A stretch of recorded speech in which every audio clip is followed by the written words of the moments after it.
You can join NOHBA at nohba.org.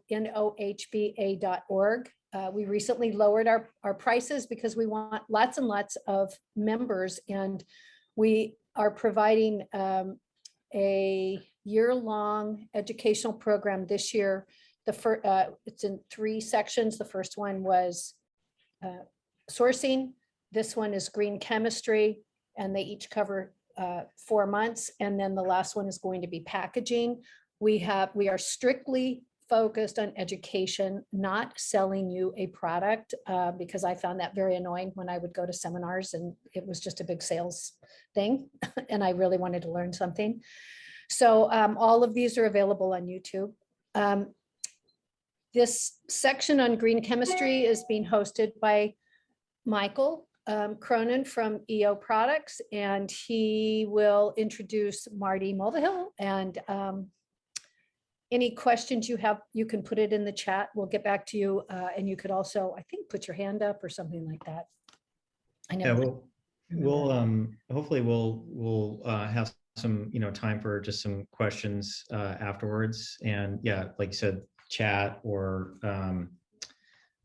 raise hand when we get to the end of the presentation. So I'll just give a quick background for me. At EO, I'm in charge of product development and the research and development team, and been working here for almost 18 years. And so very familiar with the chemistry of the products, the industry as a whole, and have a lot of interest in green chemistry. It's something that I believe is important. We want to have less toxicity on the human and less toxicity on the environment. And so we're going to do 4 different webinars starting today with green chemistry, just kind of an overview. And Marty is going to kind of give us some insights around some of the, I guess, maybe some of the marketing hurdles, or just some of the thoughts around how to best proceed using green chemistry to build products.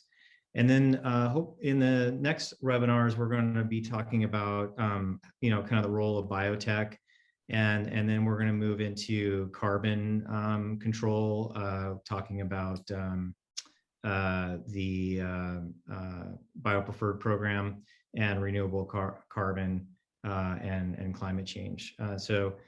But Marty, thank you so much for coming today. So Marty, I think for those who started early, so Marty is a co-founder, managing partner for Safer Made, which is a mission-driven venture capital fund, who they're investing in really great and cool novel technologies. But he's a chemist by true, and worked with the Berkeley Center for Green Chemistry for many years, and is super passionate about all things green chemistry. So thank you, Marty, and I'll just let you take it from here. Awesome.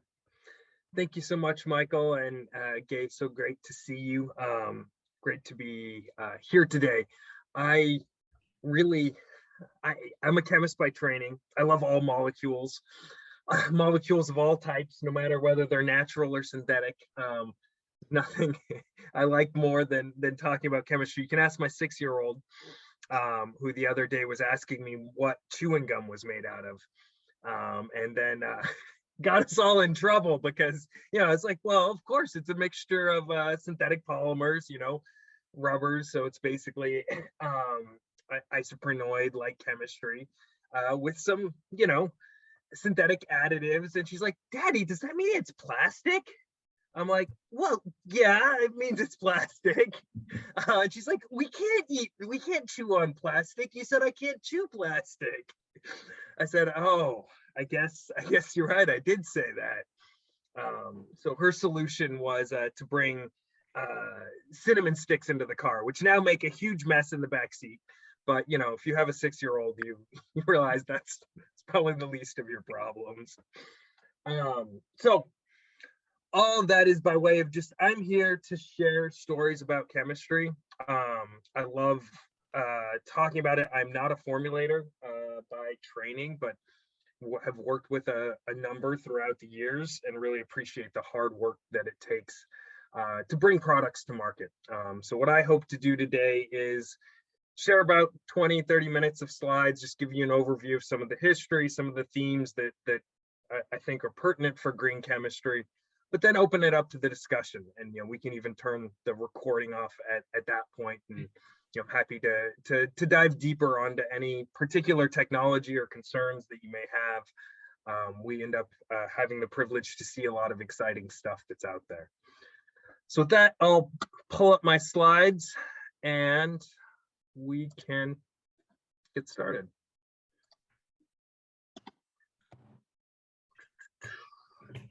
Hopefully everyone can see that up there. So when I think about green chemistry, and in particular green chemistry for safer products, there's two big movements going on that are really driving the need for green chemistry and greener formulations. And the first is the consumer. She's looking at the back of packages. He's looking at the back of packages. He's, having conversations like the one I just alluded to with my daughter about where things are coming from. Are they good for us? Are they safe? That simple act of turning over a package is, in the last 15 years, has reshaped categories in our retail environment. I think there's no example more powerful than the organic food movement. And what is important to recognize, and I love talking about the advantages and disadvantages of organic certification, but when you ask people what they think they're buying when they buy organic food, more often than not, what they're trying to tell you is, we think this food is better for ourselves and our family.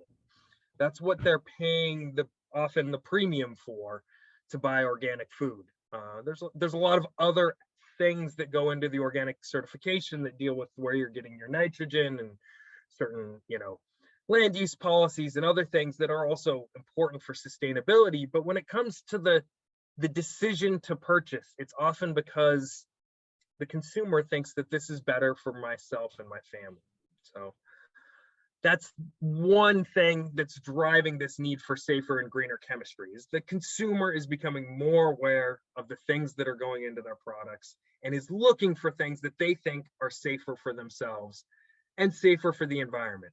And it's also important to recognize that, for better or for worse, while it's not always true, the consumer generally associates better for the environment with better for themselves,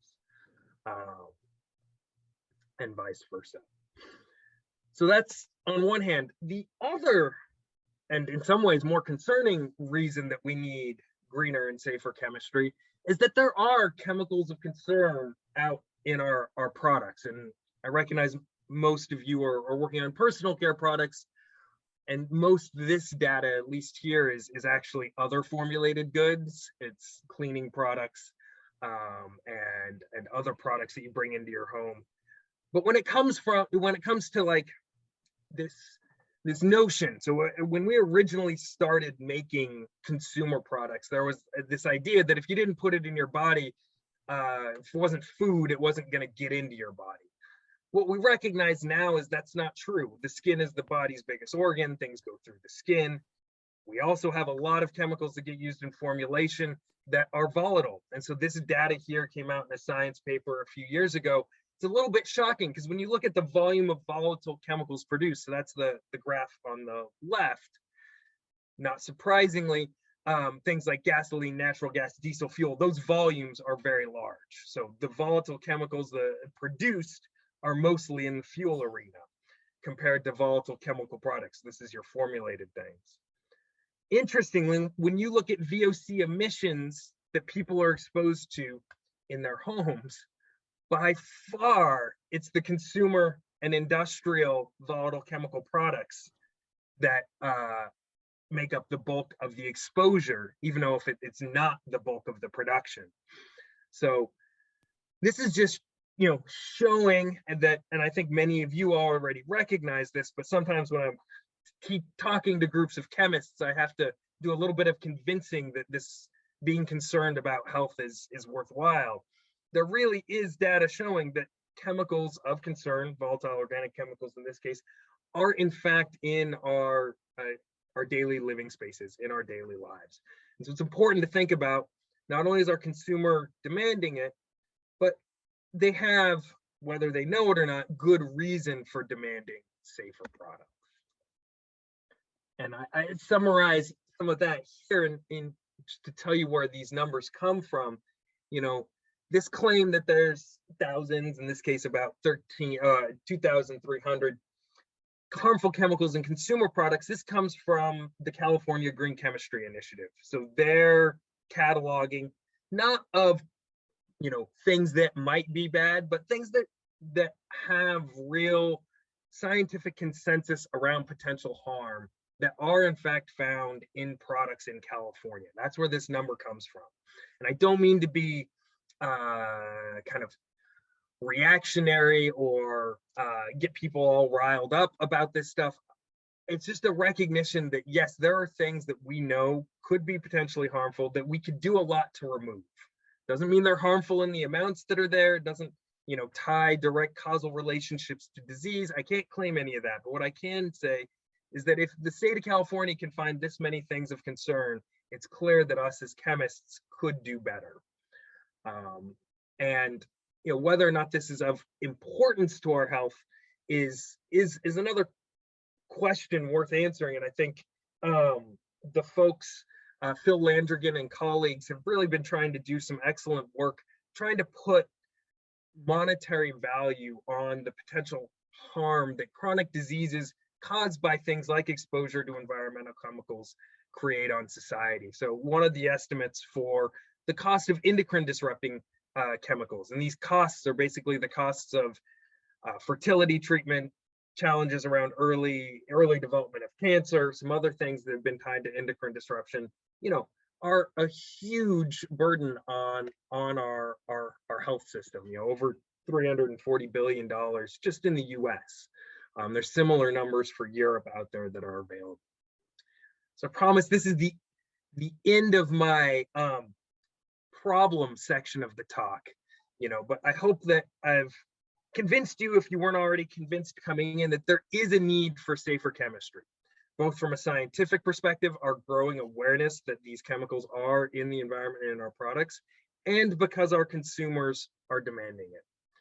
So for that reason, we've found, and I imagine all the brands that you work with are on a journey. And this is true in personal care, this is true in food, this is true in apparel, this is true in building products. Every brand that we interact with is somewhere along this journey as a result of these pressures, regulatory, consumer, and otherwise.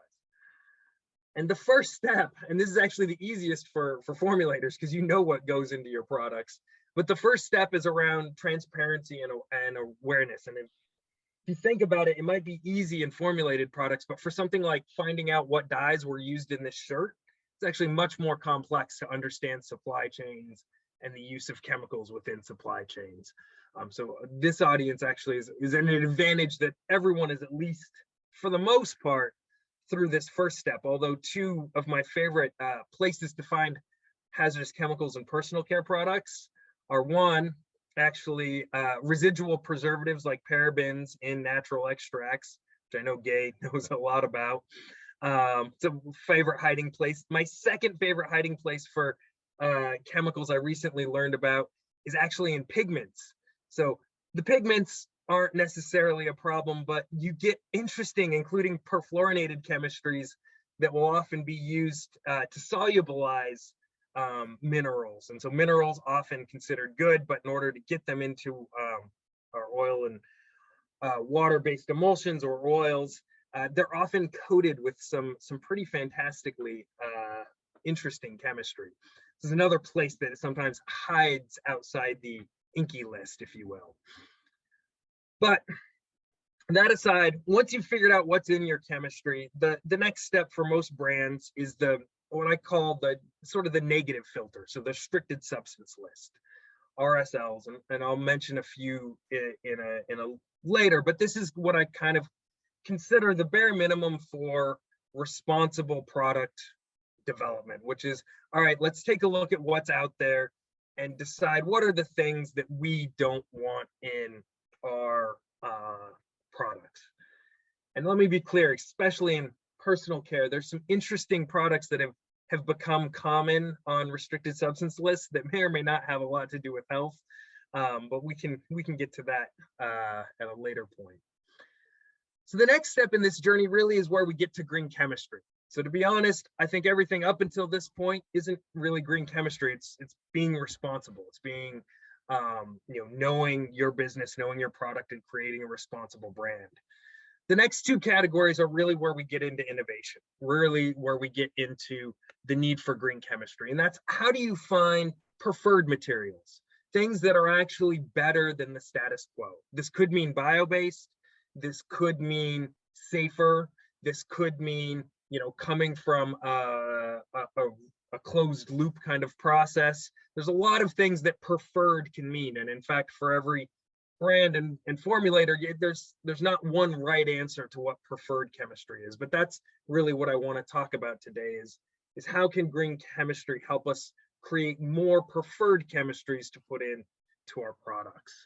And I think the real leaders kind of go all the way, and the real leaders, and there are some on this call today, create whole brands, designs, and products around this idea of preferred. And in order to kind of keep those positions of leadership and to continue to innovate, green chemistry can be a powerful tool to continue leading the way around design and preferred chemistries. So a little bit about historical context for what is green chemistry. Green chemistry is what I like to call a constructively ambiguous term. It is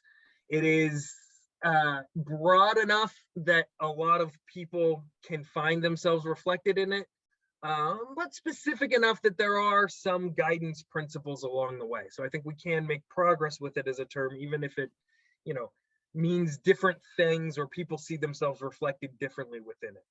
And that's why I bring up this kind of historical context. What is green chemistry? Really, it started in the early 90s as at the US EPA as a way to say, how do we prevent pollution?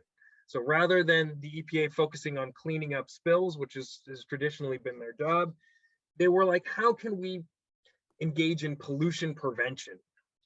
And so the Pollution Prevention Act passed in the early 90s. And there was a lot of interesting thought leadership in those early days. Michael Breen, and then Paul Anastas, both at the EPA, were early leading thinkers in the field of how could we do chemistry in a way that leads to fewer emissions into the environment. And so they came up with the Presidential Green Chemistry Awards and other ways to try to incentivize people making chemistries in ways that were safer. And it was out of that work that Paul Anastas met John Warner. And the two of them are often referred to as the fathers of green chemistry, or some of the early leaders in green chemistry. And they wrote a book back in the late 90s. It's worth checking out. It's where the 12 principles of green chemistry were first written down. And I'll allude to them, but I won't make you go through them all, and I won't quiz you at the end what the 12 principles are. But their whole goal was they sat down to write that book together to say, when we're making new chemicals, what are the set of questions? And they came up with 12 basically that we should ask as chemists to reduce the amount of pollution that we emit. And they're what anyone would expect. If you've been trained as a chemist, you know that using less energy, more efficient reactions like catalysis, looking for renewable feedstocks, measuring the process of your reaction as it goes. All of these things are concrete ways that you can reduce potential emissions, potential impact from your chemistry. To be quite frank with our current audience, I don't know that that has a lot to do with formulation, but it does have a lot to do with the history of where the ideas and innovation in green chemistry come from. So that original book was written back in the 90s, and kind of in subsequent years, there's been a whole movement within academia, journals and conferences, awards that really are focused on innovators that are making breakthroughs in one of these areas. And so what are these areas of chemistry? This is how I like to think of green chemistry. So rather than 12 principles, I have 3 things that I think any new chemistry innovation should really address. And first and foremost, as we've alluded to already, is it should protect human health. And that means free of chemicals of concern. It also means that it should have the functions that are needed in order to create a product. The second piece of this is that it needs to be optimized for the end of life. You can think of this as the circularity problem. So it needs to be able to use renewable resources and go back to the environment without creating additional harm. So things that can come from nature and return to nature are big here, or things that you can easily reclaim and take back if you're going to invest in a mineral or fossil source of feedstock. So that thinking of materials not in a linear fashion, as has been common, but thinking of them in a circular fashion, I think is the second piece of green chemistry. So safer, circular. And the final one that also can relate back to some bio-based chemistry is designed for climate resilience. And climate resilience, I bring this up, one, because I know that you're going to be talking later about USDA biopreferred and some of the carbon issues, but also because I think it's so important that chemists and folks that are trying to do things in the right way recognize the deep connection between climate, chemistry, and resilience. And that's because not only does creating chemistry lead to CO2 emissions, that's the most obvious thing, but secondly, a lot of our chemical production facilities are close to places that are impacted by climate-related disasters, whether it's wildfires, floods, or other things. And finally, and maybe most importantly, is the chemicals, whether they're plastics or other things, microplastics or quaternary ammoniums, other things that can get into the environment. What the stress that they put on ecosystems is very similar to the stress that a rising temperature puts on ecosystems. And so if we are going to have functioning ecosystems, not only do we need to address the climate crisis, but we need to make sure that the organisms that are around can adapt without also facing pressure from environmental toxicants, things like Quats being a good example there. There's a lot of emerging research showing that as temperatures rises, environmental pollution becomes a bigger factor. So those are the 3 things that the green chemistry addresses in my mind: protection of human health, optimized for end of use or circularity, and ensuring climate resilience. So how do we get these 3 things?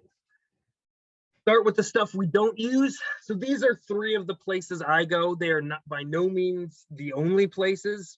And I would be curious in the discussion afterward to hear from some of you as formulators where you go for some of your guidance. But when we're looking at alternatives and new brands, the places we go to make sure they're not using things on restricted substance lists are the restricted substance lists of EWG verified, the EU regulation on cosmetics and the SIN list, and Credo Beauty and some of their classes of chemicals. And I want to be very clear here that I'm not saying that one of these is the right answer or that they're all the right answer. What I am putting them, and the reason why I put these 3 in particular out here, is they all have a very different kind of approach and advantages and disadvantages. But I find that these are a good starting place, and you should know whether or not ingredients you're using would be in line with each of these standards. I mean, EU regulation from a regulatory standpoint. The other 2 are from a kind of consumer differentiation, are we headed in the right direction standpoint. The other thing I really want to emphasize here, especially to a group of formulators and chemists, is that these are often what I call backwards looking, right? They're looking at things that have already been used. And if we're thinking about innovation and being forward looking, it's important to transition just from things like red lists, also looking at chemical classes. And you see this, and we're seeing this a little bit actually increasingly in the regulatory sphere, but we're seeing this more in the NGO sphere, which I think is good. You know, in the past, we've gone after initial bad actor chemicals. And when you look at like these lists that I just put up, they're individual CAS numbers associated with chemical A, B, and C.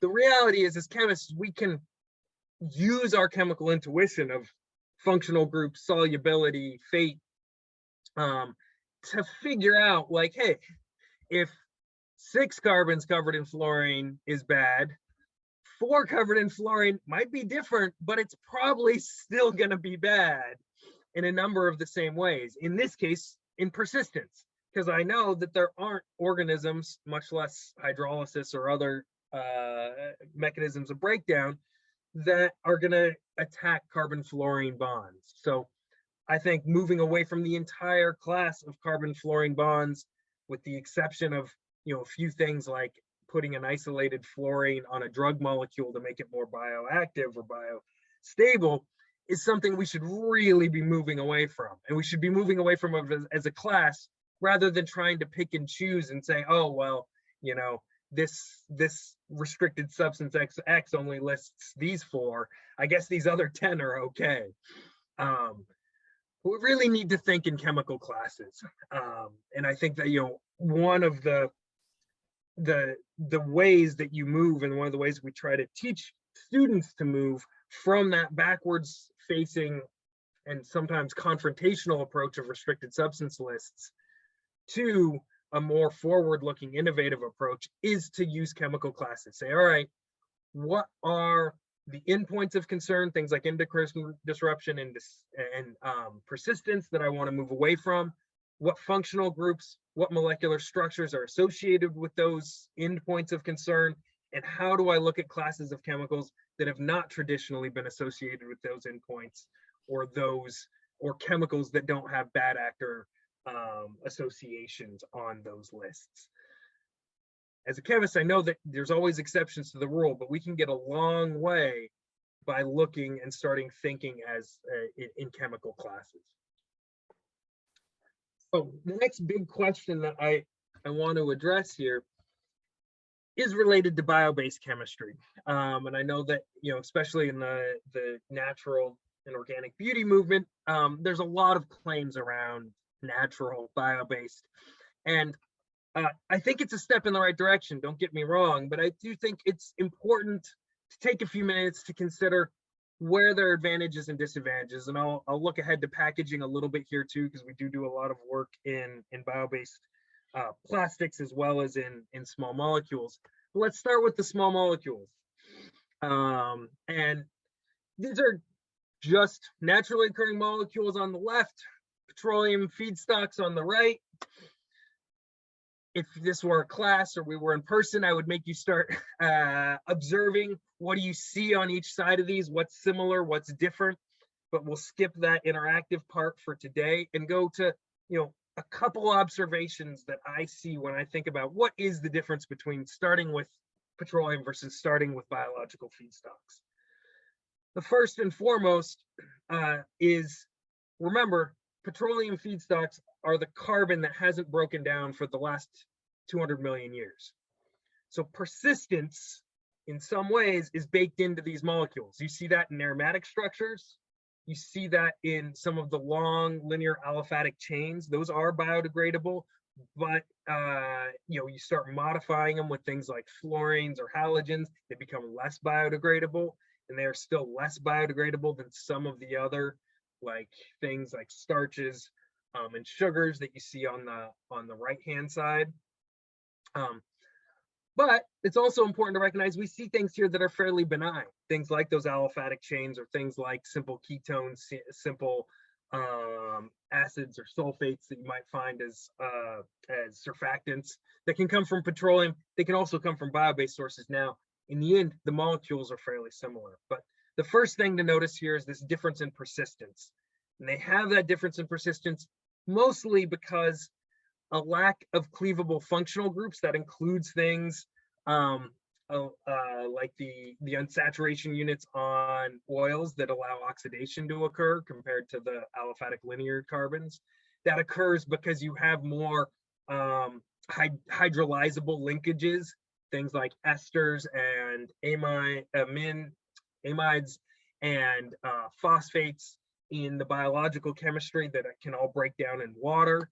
This happens because you have a different carbon to oxygen ratio typically in biological feedstocks. So there really are, the other interesting thing to note here is that you get a lot more heteroatoms. You get a lot more water soluble chemistry in biological chemistry. It's not all water soluble, but you're closer to that part of the region. And if you're thinking about what innovation needs to be done, you're starting from a different standpoint. What you need to make petroleum chemistry valuable is you need to make it more complex. You need to hang functional groups on it that you can then modify and build off of. Often the challenge of biological chemistry is you need to make it simple enough and actually reproducible enough such that you can get the formulations and everything to work every time. So the challenges are different. It's more on separation when it comes to biological chemistry versus more on modification when it comes to petroleum chemistry. So even as a fund, we do invest in things that use petroleum chemistry as their feedstocks. We're looking for safer, that you can make exquisitely toxic things on either side of this this divide. But it is important to recognize that there are reasons why moving to biological feedstocks could help us meet some of our end functional goals. So on bioplastics, similarly, it's something that it sounds simple on the surface of things, but is always more complex. The first and always complicated thing about bioplastics is people use bioplastics as a term to refer to two different things. One is plastics that you use renewable carbon. I think that's what most chemists would think of when they thought of bioplastics. The other thing that it gets used for is actually the thing on the right, which is plastics that at their end of life are biodegradable, are sometimes called bioplastics. It's important to recognize you can make non-degradable plastics out of renewable carbon. Things like bio-based PE and PET are great examples of that. Similarly, you can make very degradable plastics from petrochemical feedstocks. The one that most formulators are probably most familiar with be things like polyvinyl alcohol. That is fairly degradable on most molecular weights and is totally a petroleum product. So it's important to recognize those. And one of the things that anytime someone comes to me with a claim, I'm always looking for, especially on the degradation side, is you can't have something in absence of context on a biodegradability claim. Always has to have what location you're talking about, the amount of time it takes, and how much of that carbon is actually being transformed back into a bioavailable form or CO2. So biomass or CO2. So this is something that, I won't dive into too much here, but there's a ton of work in green chemistry looking at both sides of this equation. One, how to make more bio-based polymers. There's some really cool work going on right now at LBL on new type of resin called PDK that is bio-based and recyclable, not biodegradable. And similarly, a ton of work at USDA and other places transforming biological waste into bio-based polymers. So there's a lot of really cool work going on in here. I'd say it's an very active area of green chemistry research, and is one of the places where you might run into kind of green chemistry and innovation in your daily life. So that takes me to more specific innovation opportunities for the world of formulated goods. And if you want to see some more of our thinking like this, we actually have some public facing reports on our website that talk about innovation opportunities related to green chemistry in food packaging, in textiles, and then this is a little bit from a report that we'll be putting out sometime in the future on formulated products. So these are some of the big buckets that we see demand for on the consumer side, and we also see some innovation pipeline. And so some of the things that we're actively looking for as a fund to invest in are safer bio-based formulation building blocks, right? So efficient ways of making biosurfactants that don't lead to deforestation, that can be made at price sensitive points, things that build up the basic building blocks of personal care products, and make them compatible with bio-based and natural claims. The other one is reducing waste. So really, we've done a fair amount in packaging and looking for ways to refill models. I think there's some really interesting work. Another thing that no one appreciates me for, but I love powders and bars. Like, I hate liquid formulations, because liquid formulations are almost always, take more extra work and are less sustainable from a packaging and, I think, shipping standpoint in a lot of cases.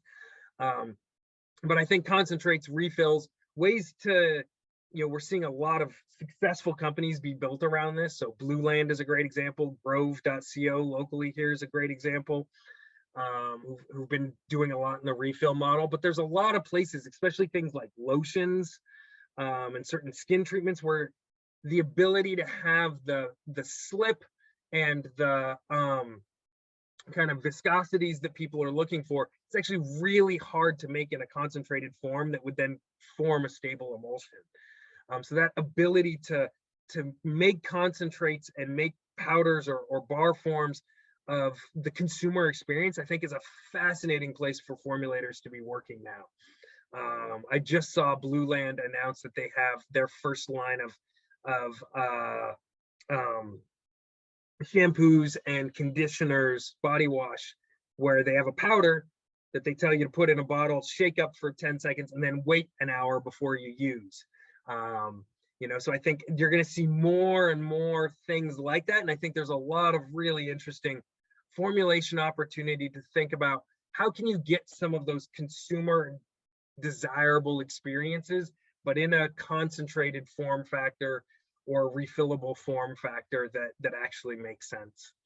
And then another area that I just love working in, I just talked to another company this week, is safer active ingredients. So we have one investment in our portfolio that's a safer insect repellent based on a molecule 2,1-decanone. But there's a lot of interest. We were talking, Gabe happens to be in a place where sunscreen is important, and the need for new UV filters is a huge one. There's some great work here locally at the USDA, but also out of Indy Bio in San Francisco. We've seen synthetic biology being used to make melanin, synthetic biology being used to make Gadgisol, and now most recently some peptide synthesis that's making a really interesting, it's actually an oxidized tryptophan. So tryptophan's the thing that makes you sleepy after eating turkey. If you oxidize that amino acid, it's a great UV A absorber. And so they have some interesting technology around that. So I'm really excited, and I think finally the FDA has woken up a little bit, and they're in the process of redoing the monograph for some of this. Preservatives is another area where we've been working a lot, and skincare. Seen a lot of very interesting things. A lot of it's just salicylic acid repackaged in various ways, but there's, I think, a lot of things around that in the biome that I'm excited to see. And this is sort of our bread and butter at SaferMade, which is looking for these kind of opportunities and trying to find the innovators and formulators that are doing work in these areas. And so, something that I always offer up to groups of more technical professionals like yourself is, if there's ever something you're looking for that's in this list, always happy to make connections. Something that we're always looking for is people with experience building products to tell us, like, hey, this is going to work, or this is never going to work for XYZ reason. It's not compatible. It doesn't go into solution. There's a lot that keeps good ideas from making it to the market. So this is kind of the space that we see and that we're actively working in for innovation opportunities in formulated products. A couple of kind of ways to get there, and I've already alluded to some of these, so I don't want to take too much time, is the first is kind of synthetic biology and bio-based chemistry. And so these are a couple names, actually both Michael and I connected with another company called Chai Botanic locally that's doing some interesting synthetic biology in this area. But there's, you know, most of you have probably heard about biofuels, and if those of you who have been following markets and things, you know, recognize that the biofuels as investment opportunity in the early 2000s failed. But the underlying chemistry, which was basically the ability to program microorganisms to make various molecules that they don't normally make or in concentrations higher than they normally make, all of that genetics and all of those tools that are what we call synthetic biology are in fact alive and well today. And what's interesting is this rubs up on, but is actually can fall on both sides of the genetically modified organism debate. So there are ways that these are genetically modified organisms, but there's also tools that have been developed that allow you to take natural strains and express them. And so in that way, they are not genetically modified. So synthetic biology falls on both sides of that spectrum. Again, I can give you my personal opinion on whether or not that's the biggest concern or not, but I would say for this group, don't discount synthetic biology because of a belief in one way or the other in genetically modified organisms, because there are tools and companies working on improving the production of naturally occurring organisms in ways that may be interesting for your products. Second one, I'm not going to talk about with this audience because you all know about the importance of clean labels, and in this case, it's mostly related to plant extracts, a new way of thinking of plant extracts as functional or multifunctional ingredients, and also always simplifying the formulation. You know, how few ingredients can you use to make something work? There's plenty of bloggers and other folks out there, and I think, you know, it's often helps from a supply chain security and management standpoint. The simpler you can make your label and your ingredient deck, the better off we all are in the long run. This one is just my two favorite things to rant about are using concentrates and powders, and the other one is like, we gotta love microorganisms. And this is a small personal story, but it's definitely it's worth sharing because there's so many skincare brands that are focused on helping eczema and dry skin. I have to tell you that personally, the thing that has helped my eczema more than anything else is stopping using soap and shampoo. And a lot of that is because the skin microbiome, the more we learn about the microbiome, both in our gut and on our skin, and the fact that on our skin is not a monolith, like every part of our body has a different ecosystem. And understanding what contributes to an ecosystem that's in balance or out of balance and the relationship between that and the things our customers are looking for is really interesting and is an area of an emerging science. And it's fun because we're seeing companies take new takes on this stuff. And I won't go much further here, but it is an area that, you know, anyone working in this area, I'd love to connect. We know some, you know, one of the advisors for our fund is Larry Weiss, who used to be at Mother Dirt, now is Biobased, does a lot of interesting work in this space. Has really changed his perspective on how to think about it. He's the guy that convinced me to stop using shampoo and soap, for the record. But it's, I think, a really important thing to be thinking about as we move forward. And then, of course, the last one is, you know, already alluded to, which is packaging. And I know you'll be talking about it later, so I won't talk too much about it here. These are actually two companies that are in our portfolio, and that's why I have their pictures up. You know, new ways of delivering experiences, as well as, you know, just removing plastic where possible. With that, I'm just going to spend the last minute here or two on a little bit about our fund. So that's kind of the overview of Safer Chemistry. And, you know, this is who we are as a fund. These are the 10 companies that we've invested in today. As you can see, we do a little bit of ingredients. So the ingredient companies here are Synergio and P2 Science. They both make, they're both bio-based. One makes alternatives to silicones and petrolactam, things, traditional things like that. The other uses plant-based extracts. We also find the need for safer chemistry across all of these other areas of products, in fashion, in cleaning, in packaging, in personal care. And I'll skip that. That's the impact we've had as a fund. But, you know, the other thing I always emphasize is that this takes a team. You know, so I have a background in chemistry that can be helpful, but we only understand how things work and learn from folks like yourself who are actually in the industry doing this work every day. And so in every industry that we work in, kind of this is my open proposal that I mentioned earlier, which is I'm happy to share connections to interesting innovation that's going on. And on the flip side, what I ask in return is, you know, you share a little bit about your challenges and kind of why things work or don't work after you have a chance to test them. And we find that that's a nice reciprocal way to work, where it hopefully is helpful to you and also helpful to us to learn more about what works and what doesn't. So with that, I wanted to make sure that we leave, if you want to find some more information or about these companies or the reports I mentioned, there's our website.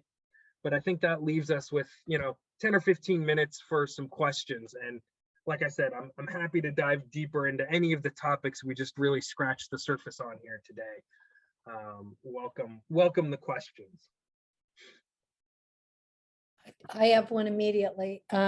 You sort of alluded to it, but I wasn't sure if I got it. You were talking about the number one chemical family that we probably need addressed in terms of innovation. Were you saying quats? Is that what you were? Huh? Quats is on my list. I absolutely agree. I think quats are, if I got to find good replacements for quats as foaming agents, quats as conditioners, quats as preservatives, you know, quaternary ammoniums persist in the environment. They're aquatically toxic. They're not that bad for human health, but they really aren't good for our environment. And there are some based on, you know, natural oil feedstocks, but for the most part, they're still petroleum based as well. But So I don't know if I'd call it number one, but it's definitely on my hit list of things I'd like to get rid of. okay. Have you seen any, is anybody working on that? Because I'm thinking of it specifically with regard to hair care, which is the hardest thing to do, I would say, in the cosmetic space. And quats are just like so hard. You don't have conditioner without quats. No, and you know, hair down to here. So yeah, exactly. Yeah, no, anybody feel your working pain. on it? So, and this isn't a perfect solution. The citrapols made by P2, they're not yeah. drop-ins for quats. Let me be clear. You wouldn't be able to like swap out your quats for them, but they actually work really well as, you know, for the same thing you put quats in for, right? So they provide the slip, they provide the conditioning, so they actually do the detangling. They do a lot of the functional things that quats do. Now they're not gonna foam at all, so they're gonna suck from a kind of foaming perspective. You're gonna have to, so, and this is like almost all green chemistry, right? You can get some of it, but you can't get everything, right? So P2 has some interesting things you should definitely check out as a formulator for hair care, and they have lines set for hair. What I would say is that they would be part of your step to a quat-free conditioner. And as a complete aside from that, with regard to quats are used a lot in treating processing equipment. And you don't care about foaming, you care about sanitation, sanitizing actually. So would the citropol address that? No. Okay. No, so you wouldn't want to use citrapols as the preservative function or antimicrobial function for quats. There's some other interesting chemistries we've looked at over the years, you know, like the stuff I mentioned earlier that Billy's working on at USDA. They have some interesting preservatives that are actually designed to be fairly functional. I don't know if they would work in that application, but one of the things that they do is they're designed that as they dilute, they dissociate. So you take a unit that was active and functional and fairly harmful to all the microorganisms that you need for disinfection, and it then dissolves into two units that are in fact safe and biodegradable. And so it's based on an equilibrium function between the two, you know, subunits of the thing. And so stuff like that would be a better replacement for the farming equipment. and disinfection of things. So yeah, we have looked at, I mean, quats aren't used as preservatives per se, they're more for disinfection. We have looked at alternatives for disinfection. You know, there's one of our companies is hypochlorous acid alternative, which is like a milder form of bleach, basically. Again, a much better persistence profile, but it's not as stable. So you can't, you know, the thing with Lysol is like concentrate it and you can send it in a bucket and they dilute it. It's like great that way. It's a really stable and cheap. That's why everyone uses Quats for disinfection. UV light is another one that we see used, but again, it's hard for things like farm equipment. Yeah, happy to go into it, but you don't want to use something like P2s that works well for hair care, but would not work. You know, this is what we see. We talk about this a lot too, which is you got to focus on function, because we have these historical classes of molecules like Quats that basically people figured out how to produce cheaply and then tried to shove them down our throats every chance they got, right? Like, oh, here, Quat might work for that, a Quat might work for that, a Quat might work for that. And now when we're looking for the replacements, we can't think of it as like, I need a replacement for Quats. We need to think of it as, I need a replacement for conditioning and hair care. I need a replacement for, you know, disinfection in farm equipment, because the alternatives are going to be, rather than shoving one chemistry down our throat, they're going to be designed for use so that they're not persistent. Okay. I know there's some work being done with, well, like cationic polymers that, you know, that might have some application. And I was looking into some ester quats, which are supposedly having a step in the right direction as far as the biodegradability and reduced aquatic toxicity. But you know, not a silver bullet there, but a step. Like, I do appreciate what you were saying. Just like we just got to keep stepping to the right direction. I had a quick question, kind of. We as a group, we've talked a lot about, you know, clear, clean, green, you know, all these kind of soft marketing terms. And I know when we first talked, you know, green chemistry is not a marketable term, right? But where, like, you kind of opened with that, like consumers are kind of wanting the principles of green chemistry, but they don't want to. So it's like, could you just, you know, I know you have some elegant ways of talking about that, but it's just like, it's frustrating because as our group, we talked a little bit about that. It's like, yeah, it is really kind of green chemistry, what they're asking for, but there's a disconnect. They want green chemistry. They just really don't want you to call it chemistry. Really, I blame, I don't know, bad high school chemistry teachers for the public's allergic reaction to the notion of chemistry. But you know, it's frustrating, and I know it's frustrating to many chemists, this kind of allergic, you know, there's claims like chemical free, which drive people nuts, right? And so I think this is where I focus on function and outcomes, right? So it's about things that you can quantify. So bio-based carbon, bio-based sources of carbon, that you can quantify that. You have ways of quantifying it. Biodegradation, there's ways of quantifying it. Natural is not something that you really have a way of quantifying, but you know, plant derived is another fuzzy term, but you know, gets towards some of this. And I think those are all digestible by customers. And so I think you actually, as a formulator, have this dual responsibility to use some of those things that don't capture all the like complexity of green chemistry, and then bake the green chemistry in so that they don't get frustrated down the line. Like a perfect example here was the Honest Company, right? Like Honest Company was making claims. They had their RSL, and their RSL included sodium lauryl sulfate. And whether or not you should include that is a whole different answer, but they were then sourcing cocoa sulfate. So coconut oil, you know, sulfonated in the traditional way. And of course, anyone who knows the constituents of coconut oil knows that there's plenty of lauryl acid that's then lauryl sulfate that you're producing, right? So that's an example of what you don't want to happen. So you make claims and then you need to back it up with your choices. And ideally, those choices actually take it a step further so that not when the customer digs deeper, they found out, oh, wow, like this company really cares to not only source things from a natural place, but also make things that are better and different. And I think that is a harder story to tell. It's not a one-word story. It is a positioning story. It's a branding story. It's a story of the journey rather than an easy stamp that you can put on it at the end. Sometimes third-party certifications help, but even with our companies that we invest in, we never push a particular third-party certification because you can't outsource that responsibility. You have to take responsibility for the choices you make. And even a third-party certification, while it can support the choices you're making, it doesn't actually alleviate you from needing to take responsibility for it.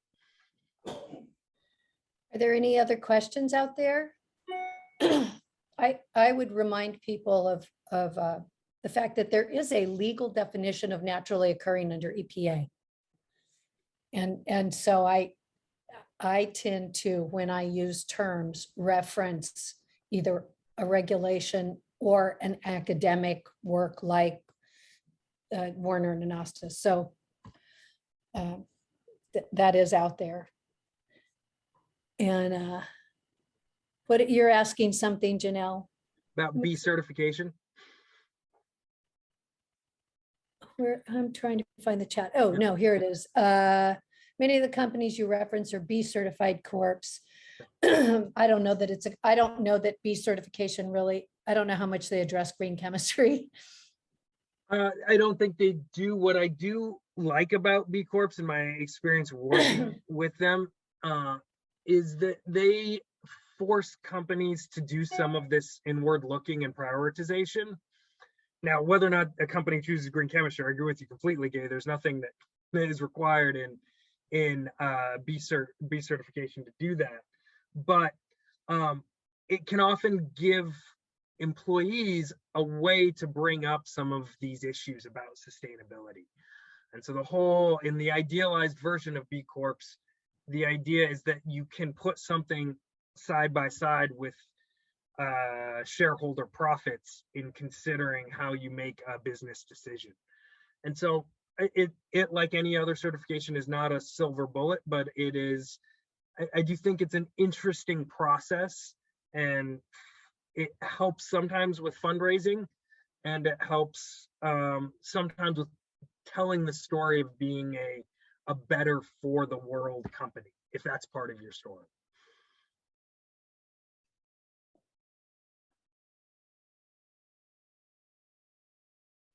All right, well, Michael. we're very much at time, and there's lots of questions, but this was fascinating, Marty. Thank you so much. I mean, it was Really? a really thorough arc, and it's a great opening to the series. And I think I've got a bunch of notes here for some questions that'll be for the next number of webinars. So I think we have to call it though, because it's 2 o'clock.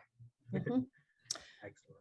Well, thank you so much. Really appreciate it, Marty, and good luck on your future ventures.